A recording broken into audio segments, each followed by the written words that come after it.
आप कुरान शरीफ को पढ़िए, आप बौद्ध धर्म की किताबों को पढ़िए, जैन धर्म को सुनिए, किसी भी धर्म को देखिए, उसमें यही लिखा है कि नेता का सबसे बड़ा धर्म सेवा है। ये तो अपना धर्म ही भूल गए, एक औजार बन गया, एक हथियार बन गया इनके लिए, और वो भी उन्हीं के फायदे के लिए, जनता का ध्रुवीकरण करके, आपको अलग करके, यही तो फायदा उठा रहे हैं। नुकसान तो आपका हो जाए। दशकों से आपके प्रदेश में जाति और धर्म की राजनीति चल रही है। आपका प्रदेश, ये उत्तर प्रदेश, आपका प्रदेश, मेरा प्रदेश, इसने तो देश को तमाम प्रधानमंत्री दिए, इसने देश को राजनीतिक दिशा दिखाई, इसने देश को आजादी दिलवाई। उत्तर प्रदेश के किसानों ने, उत्तर प्रदेश के नेताओं ने आजादी दिलवाई। उत्तर प्रदेश में सबसे ज्यादा नौजवान हैं, सबसे ज्यादा हुनर है, सबसे उपजाऊ जमीन है, और आज उत्तर प्रदेश ही खाई में। यहाँ के नौजवान तमाम बेरोजगार हैं, यहाँ के किसान परेशानियों से घिरे हुए हैं, यहाँ के व्यापारी कमा नहीं पा रहे हैं, यहाँ की महिलाएं असुरक्षित हैं, सशक्त नहीं है। ये कैसे हुआ? कभी आपने सवाल अपने आप से किया? ये आपका प्रदेश है, आपका देश है, आपकी जमीन है। कभी आपने अपने आप से पूछा है कि कैसे हुआ? कि क्या हमारी कोई भागीदारी थी इसमें? क्या हमसे कोई गलती हो गई?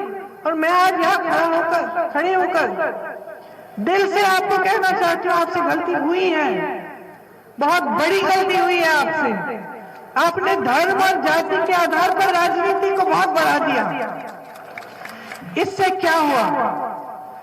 इन नेताओं को ये बात, ये एहसास हो गया कि भाई 5 साल बाद फिर से हम धार्मिक धर्म की बात कर लेंगे, हम जाति की बात कर लेंगे, इसी आधार पर तो हमें वोट मिल जाएगा, जनता तो भोली भाली है, हमारे जाल में फंसी जाएगी, तो हमें काम करने की क्या जरूरत है। ये एहसास हो गया इन सब नेताओं को, तीनों पार्टियों का, सब नेताओं को ये एहसास हो गया कि भैया अब तो हमें काम करने की जरूरत ही नहीं है, क्योंकि उत्तर प्रदेश की जनता हमसे पूछेगी ही नहीं। हम जाएंगे धर्म के आधार पर उनके जज्बातों को उभार देंगे, जाति के आधार पर उनके जज्बातों को उभार देंगे, सत्ता मिल जाएगी, राज करेंगे। हम ऐसी नीतियां लाएंगे जिससे हम राज और सत्ता में रहें, हमारे बड़े बड़े उद्योगपति मित्रों का फायदा हो, जनता गरीब की गरीब रह जाए। ये भी एहसास हो गया है कि जब जनता गरीब रहती है, जब नौजवान बेरोजगार रहता है, जब पेट खाली रहता है नौजवान का, तो गुस्सा ज्यादा होता है, निराशा ज्यादा होती है, दुख ज्यादा होता है। और कोई भी माँ बाप बता देगा आपको, जिसका 20-25 साल का बच्चा हो, मेरे हैं, मैं बता देती हूँ कि जब बच्चा व्यस्त होता है, पढ़ाई कर रहा है, काम कर रहा है, कमा रहा है, तब सही रहता है। जब कमा नहीं पा रहा है, घर पे आलसी है, बैठा हुआ है, नौकरी नहीं मिल रही है, बेरोजगार है, तब उसको फुसलाना, उसको गुमराह करना बहुत आसान है। उसके जज्बातों पर के आधार पर कोई भी उससे कुछ करा सकता है, गलत काम में चले जाएगा, गलत चीज करेगा, क्योंकि वो बेरोजगार है, व्यस्त नहीं है। कोई भी माँ बाप बता देगा। तो क्या आप सोचते कि ये नेता नहीं समझते ये बात?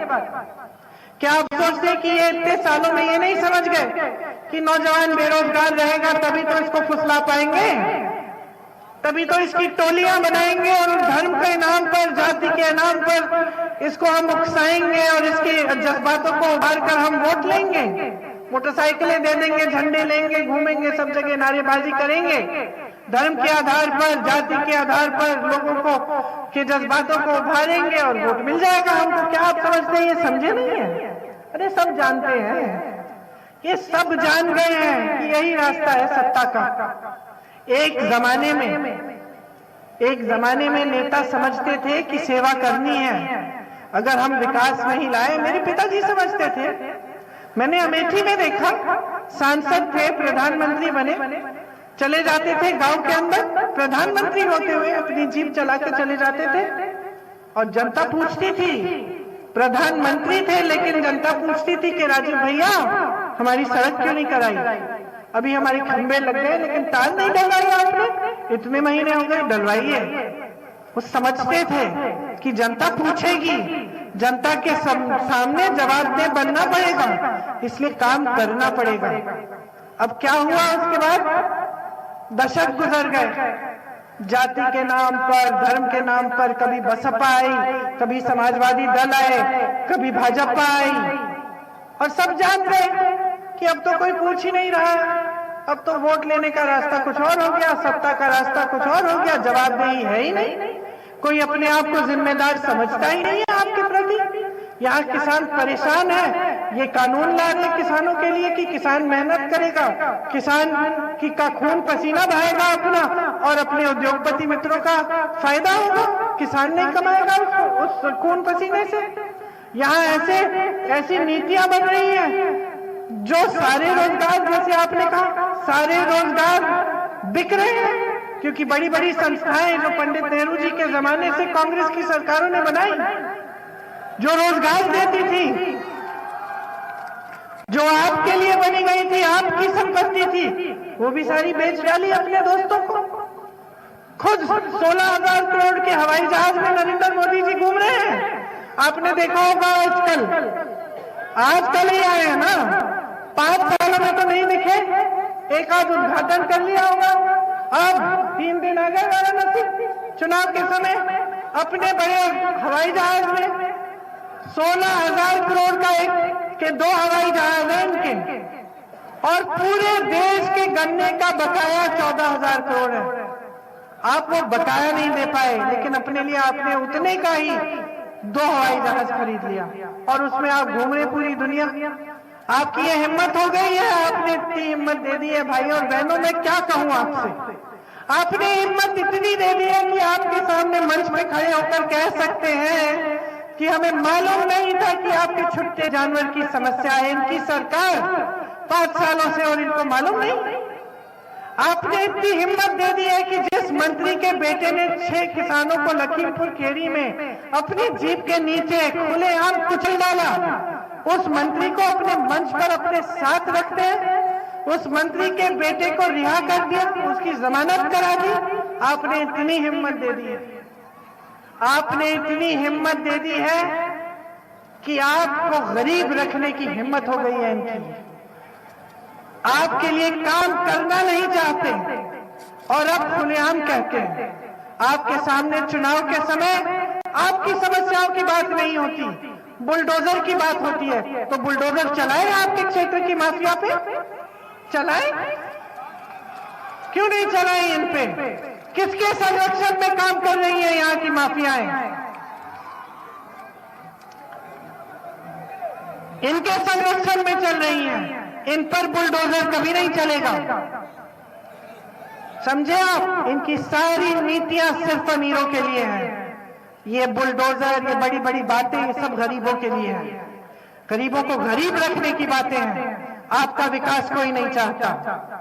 आपकी आजादी के लिए जब लड़े नहीं, जब शहीद नहीं हुए, जब खून नहीं बहाया इस देश की जमीन के लिए, तो कैसे समझेंगे कि आजादी क्या होती है? कांग्रेस के नेताओं ने और आपके पूर्वजों ने इस देश को आजाद बनाया। इस देश के किसानों ने, जब तक इस देश का एक एक नौजवान अपने पैरों पर नहीं खड़ा होगा, तब तक वो आजाद नहीं हो सकता। ये होती है आजादी। आज आप सबको गुलाम बनाया जा रहा है। आज ये राजनीतिक दल जो समझ गए हैं कि आपके जज्बातों पर और के आधार पर ये फूल रहे हैं, फल सकते हैं, इनकी तरक्की हो सकती है, ये आपकी तरक्की नहीं करना चाहते, और आप किसी वजह से समझ ही नहीं रहे हैं। आप आंखें मूंद कर इनको वोट दे देते हैं। कोई कहता है इस धर्म का, कोई कहता है उस धर्म का, कोई कहता है इस जाति का। बर्बाद कौन हो रहा है? ये बर्बाद हो रहे हैं, ये तो बड़े बड़े हवाई जहाजों में घूम रहे हैं। इनके बच्चे तो विकसित हो रहे हैं, बाहर जाके पढ़ते हैं। जिनके बच्चे नहीं है उनके दोस्त विकसित हो रहे हैं। 1000 करोड़ कमा रहे हैं एक दिन में। 1000 करोड़ एक उद्योगपति कमा रहा है, प्रधानमंत्री का करीबी दोस्त। और यहाँ किसान 27 रुपए नहीं कमा पा रहा है। और मैं आपसे ये कहने आई हूं कि इसमें आपकी एक बहुत बड़ी जिम्मेदारी है। आपने बहुत बड़ी गलती की है, इस गलती को सुधारो। अगर इस गलती को नहीं सुधारोगे 5 साल और भुगतोगे। आज इस सरकार ने 12 लाख रोजगार खाली रखे हुए हैं 5 सालों से। नियत समझिए इनकी, 5 सालों से 12 लाख रोजगार खाली है, इन्होंने भरे नहीं। अगर मैं इस मीटिंग में पूछूं कि कितने नौजवान हैं जो बेरोजगार हैं और वो हाथ उठाएं, यहां पे हजारों दिख जाएंगे। क्या उनको दिखे नहीं? क्या योगी जी को दिखे नहीं? मोदी जी कहते हैं उन्होंने लखपति बनाए हुए हैं यूपी में, कि पूरा यूपी लखपतियों से भरा है। इतनी हिम्मत दे दी आपने। अरे जो नेता कभी गांव नहीं गया देखने के लिए कि क्या स्थिति है, क्या परिस्थिति है, वो कह रहा है कि लखपति बनाए हैं। मैं तो हर गांव जाती हूँ, जिले जिले में जाती हूँ, गांव गांव जाती हूँ, मुझे कोई लखपति नहीं दिखता, सिर्फ गरीबी दिखती है। इतनी हिम्मत दे दी है आपने कि ये कहते हैं कि हमने एहसान किया है जनता पे, जनता ने हमारा नमक खाया। मंच पे खड़े होकर प्रधानमंत्री जी कह रहे हैं कि आपने उनका नमक खाया है क्योंकि उन्होंने आपको एक राशन का बोरा पकड़ा दिया, मुफ्त राशन का बोरा। क्या कांग्रेस पार्टी के जमाने में आपको 2-3 रुपए में राशन मिल जाता था? आज के जमाने में उसी को मुफ्त कहिए। कौन सा बड़ा एहसान कर लिया आपने? ये तो आपका हक है। ये तो सबसे कम जो कर सकता था आपके लिए वो यही था कि आपको एक राशन का बोरा पकड़ा दिया। उनका कर्तव्य क्या था आपके प्रति? उनकी जिम्मेदारी क्या थी आपके प्रति? उनकी जिम्मेदारी थी कि आपको रोजगार